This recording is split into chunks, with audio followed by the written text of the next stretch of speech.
எல்லாரும் சொல்லுங்க, நான் பிசாசின் பிடியிலிருந்து விடுதலை ஆக்கும்படியா இயேசு கிறிஸ்து எனக்காக சிலுவையில் அவர் எல்லாவற்றையும் செய்து முடித்தார். எல்லாரும் அதை சொல்லுங்க, நான் பிசாசின் பிடியில் இனி அகப்பட்டிருக்க கூடாது, ஏனெனில் நான் பிசாசின் பிடியிலிருந்து விடுதலையாக வேண்டும் என்பதற்காகத்தான் இயேசு கிறிஸ்து எனக்காக சிலுவையிலே ரத்தம் சிந்தினார். இந்த ஷார்ட்டா சொல்றேன். நான் முதல்ல ஏசப்பா கைக்குள்ளதான் இருந்தேன். எப்ப தெரியுமா? ஆதியாகமம் 1:2 முதல்ல யார் கையில் இருந்தேன்? யார் கையில் இருந்த? ஏசப்பா கையில், தேவனுடைய கையில் இருந்த.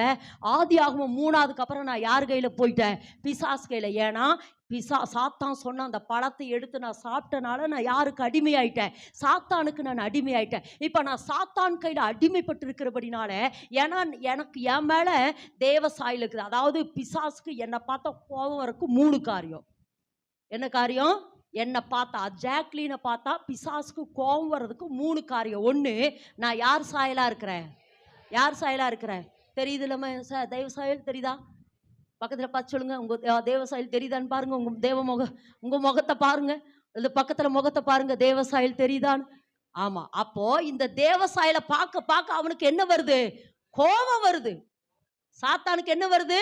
கோபம் வருது. 1. 2வது, அவன் துதிச்சுட்டு இருந்தான். 2வது, அவனுக்கு எம்மால என்ன கோவம்னா, அவன் தேவனை துதித்து கொண்டிருந்தான். இப்ப அவனை கீழே தள்ளிட்டு யாரை துதிக்க வைக்கிறாரு?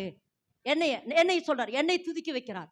அப்போ அவன் இருந்த ஸ்தானத்துல என்னை கொண்டு போய் வச்சோன்னே எனக்கு என் மேல அவனுக்கு எவ்வளவு வெறிச்சல் இருக்கும், எவ்வளவு. அப்ப என்னை என்ன பண்ணிட்டே இருக்கிறான்? வேதனைப்படுத்திட்டே இருக்கிறான். 2.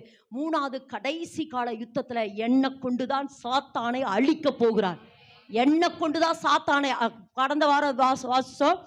எத்தனை? ஏசாயா 11:11 வாசிச்ச பொழுது, சுவாசத்தினாலே அழிப்பார். என்னை கொண்டுதான் யாரை அழிக்க போறாரு? சாத்தானை அழிக்க போறார். அப்ப சாத்தானை அழிக்கிறாருங்க பொழுது என் மேல அவனுக்கு இருக்குமா இருக்காதா? கோபம் இருக்குமா இருக்காதா? அப்போ இப்ப என்ன சொல்ல வர்றாரு அப்படின்னா, அப்ப சாத்தானுக்கு என் மேல இவ்வளவு கோபம் இருக்குது, இவ்வளவு கோபம் என் மேல இருக்குது. ஏன்னா அதனாலதான் என்னை இவ்வளவு வேதனைப்படுத்திட்டே இருக்கிறான். அதனாலதான் இவன் என்ன பண்ணிட்டே இருக்கிறானாமா? வேதனைப்படுத்திட்டே இருக்கிறான்.